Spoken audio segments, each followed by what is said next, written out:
Saludos, saludos hermanos y amigos. Soy Pablo Rodríguez Marchante y estoy transmitiendo desde la ciudad de Concord, en Carolina del Norte, Estados Unidos de América, para todo el mundo de habla hispana. Lo hago a través de la plataforma YouTube y por mi canal Pablo Razona y Medita. En los controles, grabación, corte y edición, Mauricio Corrales. Si luego de ver este programa le agrada, pues por favor, dé un like. Si no lo ha hecho, le pedimos que se suscriba y también que lo comparta con otro para llegar a más personas. Todos los viernes a las 8 de la noche estamos saliendo al aire, pero usted nos puede ver también cualquier otro día, a cualquier hora, entrando a Pablo Razona y Medita y podrá ver la grabación de los programas anteriores. Siempre lo hacemos para razonar y meditar sobre temas del diario vivir de todas las personas, tanto de creyentes como de no creyentes. Y lo hacemos siempre con el propósito de dar lo mejor para Dios. Así que los invito a que siempre nos sintonice y será un placer estar en comunicación con ustedes. Como el tema que vamos a tratar hoy es la ingratitud, yo quiero, en honor al título y al tema que vamos a tratar, ser agradecido primeramente y ante todo a Dios, porque Él me ha permitido, después de estar jubilado, continuar sirviéndole a través de este medio. Después a Mauricio, que sin él no pudiera haber hecho estas grabaciones. También a toda mi familia, y mi familia incluye a todos, desde hijos hasta todo el resto de la familia que me ha apoyado sistemáticamente. También a los amigos que me han dado ideas, también a los hermanos en la fe y por supuesto a todos los sintonizados. Así que sin más, vamos a tratar el tema de la ingratitud. Esta poesía la acabo de escribir muy recientemente y la titulé precisamente así, La ingratitud, y dice de la siguiente manera: qué ingrato es el mar, no agradece a la brisa su fragancia sin par que lleva con prisa. Qué ingrata es la pradera que no agradece al río, que cual inmensa regadera sus cristalinas aguas las riegan con brío. El bosque demuestra también su ingratitud al no agradecer el alegre trinar, que cual si fueran las cuerdas de un laúd del ave que cada día la viene a deleitar. Qué ingrata también es la piedra al no agradecer al gran trepador, es mal agradecida de la incansable hiedra que la cubre para siempre que tenga calor. Qué ingrata es la luna al no agradecer el cielo estrellado, ignorando que posee una gran fortuna y que la acompaña siempre en el estadio. Qué ingrato es el hombre que de Dios se ha olvidado, estando en sus placeres ni pronuncia su nombre, y a su mundo interno continúa aferrado. Pino Guerra fue un teniente coronel del Ejército Libertador cubano del dominio español en el siglo XIX. Luchó en la Guerra de Independencia que duró de 1895 hasta 1898. Él era oriundo del occidente de Cuba, de la provincia de Pinar del Río, y cubrió toda la guerra, destacándose en la lucha grandemente y adquiriendo el grado de teniente coronel del Ejército Libertador. Usted se preguntará, ¿qué tiene que ver esta historia? Bueno, pues le explico. Un niño de 11 años llamado Francisco Ramos había perdido a toda su familia. Había quedado huérfano de padre y madre, había perdido a sus hermanos, toda su familia en el fragor de la guerra y se quedó desamparado. Solamente le quedaban dos opciones: o quedarse solo con 11 años, que lo más seguro iba a morir, o incorporarse a la manigua junto al Ejército Libertador. Cuando él llegó de alguna manera y se presentó delante de la columna que dirigía este teniente coronel Pino Guerra, al ver que era un niño tan pequeño, pues no podía mandarlo al combate ni entregarle armas, pero le cayó también al jefe que le dijo: tú vas a hacer mi ordenanza. Y era el que se encargaba de alcanzarle las cosas, estar al servicio de él, y también ocasionalmente servía de correo entre su columna, entre su batallón y los que estaban más cerca, o con algún campesino que tenían que tener alguna comunicación. Este niño se mantuvo allí en la manigua todo este tiempo, y durante las luchas armadas, por supuesto, él no peleaba con las armas, pero corría el mismo riesgo. Estaba a merced de que le podían dar un tiro o un machetazo, que eran la forma de pelear en aquella época, o a balas o a machete. Y así transcurrieron aquellos 3 años de lucha. Al terminar, él nos cuenta que en aquella época tuvo que comer ratones, camaleones, cuero de taurete, pedazos de suela de zapato asada, o sea que pasó las de Caín, como se dice vulgarmente. Al triunfar la guerra, pues sencillamente también ya el coronel no existía, y él se quedó con el sobrenombre de Pino Guerra. El batallón le continuó diciendo el nombre de su jefe. Ya no era Francisco Ramos, era Pino Guerra. Y yo recuerdo, tuve el privilegio de conocerlo personalmente, y ya él trabajó muchos años en la finca de mi abuelo, y era como uno de la familia. Y aunque yo era pequeño, pero me gustaba escuchar sus historias. Y lo que sí viene al tema, que es en lo que quiero tratar, todo el mundo se repartió puestos, pero él, como era un pequeño adolescente de 14 años, pues se olvidaron de él.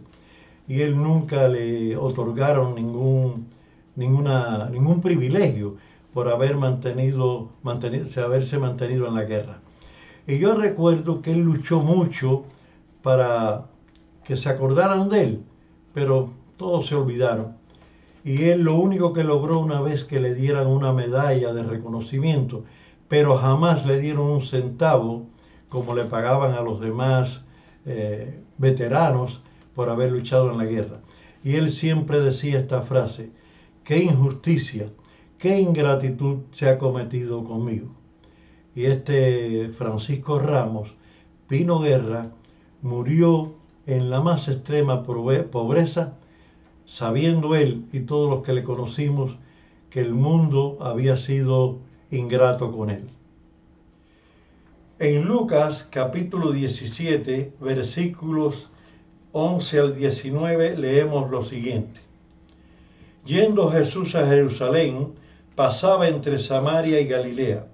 Y al entrar en una aldea le salieron al encuentro 10 hombres leprosos, los cuales se pararon de lejos y alzaron la voz diciendo: Jesús, Maestro, ten misericordia de nosotros. Cuando él los vio, les dijo: Id, mostraos a los sacerdotes. Y aconteció que mientras iban, fueron limpiados. Entonces uno de ellos, viendo que había sido sanado, volvió glorificando a Dios a gran voz, y se postró en tierra a sus pies, dándole gracias, y éste era samaritano. Respondiendo Jesús dijo: ¿no son 10 los que fueron limpiados? ¿Y los 9 dónde están? No hubo quien volviese y diese gloria a Dios, sino este extranjero. Y le dijo: levántate, vete, tu fe te ha salvado. Realmente, la ingratitud es algo que ha perseguido a Dios. Y digo ha perseguido a Dios porque desde que el mundo fue creado por Él, el hombre ha sido ingrato hacia Dios. Y aquí, a través de Jesucristo, vemos una de las tantas veces en que alguien ha manifestado gratitud al Eterno. Jesús iba caminando de una ciudad a otra y le salió al encuentro estos 10 leprosos. Hay que recordar que la lepra era una enfermedad incurable, y en aquella época estaban aislados totalmente del resto de los habitantes de cualquier ciudad, y los tenían lejos, en un lugar remoto, donde ni ellos podían acercarse a la ciudad, ni muchas personas a la ciudad podían venir donde estaban ellos, y ahí estaban años y años hasta que morían totalmente desamparados, totalmente sin ayuda de nadie. Y cuando vieron que Jesús pasaba, no podemos decir ahora si se enteraron de alguna manera, cómo fue que lo supieron, o si vieron pasar a Jesús cerca del lugar donde ellos estaban y viendo a las personas caminando junto a Jesús, ya ellos tenían algún conocimiento de quién era Cristo. Dice que gritaban a gran voz. Eso nos hace pensar quizás que no era tan cerca, si no hubieran gritado tan alto, y le decían que tuvieran misericordia, que tuviera misericordia de ellos. Yo imagino, y quizás ustedes pueden pensar de igual manera, que había algo de fe en ellos, si no, no hubieran clamado que Jesús tuviera misericordia de ellos. Y dice que Jesús le vio y les dijo, no les dijo ni les prometió nada, solamente le dijo, vayan y muéstranse a los sacerdotes. Y lo que me llama la atención, que ellos no le dijeron más nada. Ellos sencillamente obedecieron y salieron rumbo a presentarse delante de los sacerdotes. Pienso, imaginando, y quizás ustedes también, que ellos por el camino pensarían, nos envió donde estaban los sacerdotes para que los sacerdotes oraran por nosotros y fuéramos sanados de alguna manera. Pero yo pienso que lejos estaba de ello la idea de que mientras iban camino hacia los sacerdotes, obedeciendo las palabras de Jesús, en esos instantes iban a ser sanados. Cuando se dieron cuenta que habían recibido sanidad, se pusieron felices todos. La diferencia fue que uno solo regresó a dar gracias, y los otros 9 continuaron en su algarabía, felices, contentos, alegres, con rumbo quizás donde estaba la familia, o a entrar en la ciudad, o a mostrarse tal vez a los sacerdotes. Pero el único que regresó para atrás fue este, y era samaritano. Y debemos recordar que los judíos, Cristo era judíos, y los samaritanos no se trataban. Por lo tanto, era un extranjero para Jesús. Y él fue el único que llegó y se postró en tierra, señal de humillación, inclinó su rostro y le dio gracias a Jesús por la sanidad. Cristo, sorprendido, o tal vez no tan sorprendido, dijo, ¿no eran 10? ¿Y los 9 dónde están? Una muestra inequívoca de la ingratitud del ser humano. Y vale recalcar que todos obedecieron las palabras de Cristo de ir donde los había enviado, pero solo uno agradeció, fue grato, dejó de ser ingrato. 9 ingratos y uno que fue agradecido por lo que Dios había hecho con él. Hay veces que se obedece, pero no se agradece. Y las palabras finales de Jesús solamente fue una frase bien corta. Ve, tu fe te ha salvado. Dios y Padre, gracias te damos en esta hora por la oportunidad nuevamente que nos das de llegar a un público para hablar de un tema que nos atañe a todos. No permitas que seamos ingratos, Padre. Permite que estemos agradecidos siempre a ti por todas las cosas que has hecho por nosotros. Quizás muchos no se dan cuenta, pero tú a diario nos brinda tu amor a través de la naturaleza. Gracias, Padre. Permite que desechemos la ingratitud de nuestras vidas. Por Cristo Jesús lo imploramos. Amén. Queridos y estimados amigos y hermanos, muchas gracias por estar pendiente de estos temas y ojalá que la ingratitud no se adueñe de nosotros nunca. Que estemos agradecidos a Dios por todo lo que ha hecho por nosotros y también agradecidos a todos aquellos que de alguna manera están siempre a nuestro lado acompañándonos. Muchas personas a veces son ingratos y por qué no reconocer también que a veces nosotros también somos ingratos hacia Dios y a otras personas. Que Él nos ayude. Bendiciones.